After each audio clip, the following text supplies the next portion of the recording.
అర్థమైందా? పూణే వెళ్ళి కూర్చుంటే కుదరదు. హలో స్వయం బాబు,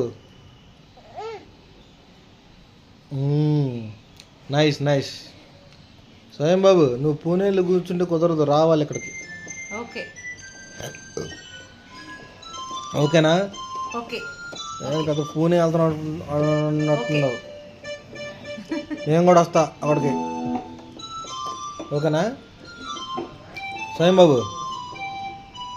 ఇటు చెప్పు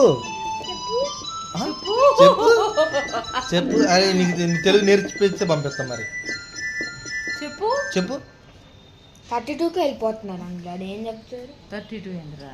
చెప్పు. మంత్లో 32 ఉండిద్దా? చెప్పు చెప్పు చెప్పు 38. చెప్పు. బాగుంది బాగుంది.